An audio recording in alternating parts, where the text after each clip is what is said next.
Let's talk politics now.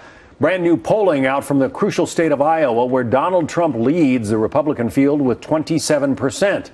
Dr. Ben Carson only 6 points behind him.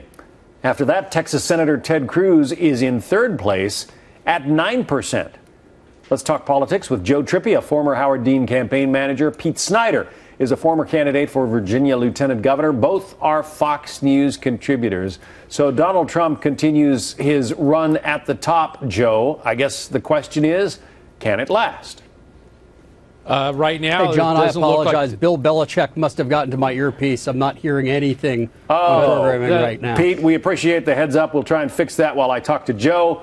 So, Joe, back to you for a second. Yeah, I don't think look, right now he is on a roll, and he's continuing to roll, along with Ben Carson. And now with Cruz coming into third place, you look at that total vote there of, people sort of outside the establishment of the Republican Party. It's getting up over 50, getting up into the 50s. So if somebody can consolidate that vote, and Trump or Carson look like they might be able to, it starts to become tough to stop them. But it's one thing to tell a pollster whom you like, but in Iowa, there's another factor to it.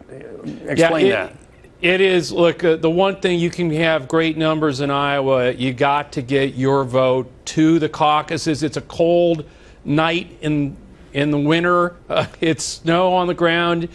People have to stand in those caucuses for hours sometimes. So it's one thing to have that support. It's another thing, and even to have the energy of your supporters, but it's another thing to make sure they get there, to have the organizational structure to do that. Neither Carson nor any of really even Cruz, I think, at this point, and definitely not Donald Trump, have that organization in place. They should be able to put it in place because there's plenty of time left, but we haven't seen it yet. All right. We have Pete Snyder apparently able to hear us now. Pete, thanks again for the heads up, because asking you questions that you couldn't hear wouldn't be very fair. So how do you, Pete, explain this? How do you explain the fact that Donald Trump and Ben Carson, two non-politicians, are leading the Republican field?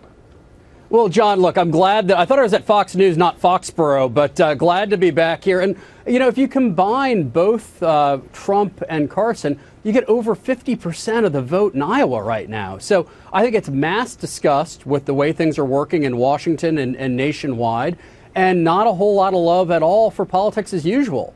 And that's something that's been brewing not only in the Republican Party, but very much so in the Democratic Party as well. I mean, when you have a name like Clinton that is struggling out there to gain real traction, struggling with someone like Bernie Sanders, that there is mass disgust across both parties right now with the way things are moving in this country. Well, Joe, part of the reason your Howard Dean campaign caught fire so much is that people saw him as somebody who was not part of the Washington mold. Is that the kind of mood that voters are in once again today?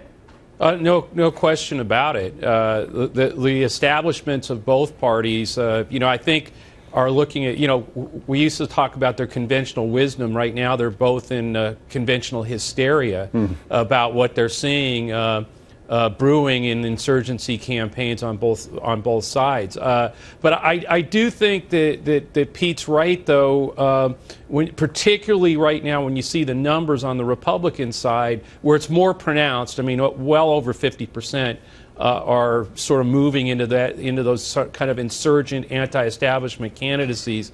It's going to be very tough for the establishment of the GOP to put that down. I'm not sure it'll work this time. Well, we'll see where these September polls have these candidates come a cold night, as you point out, Joe, in February in Iowa. Thank you both, Pete Snyder, Joe Trippi. We'll talk to you soon.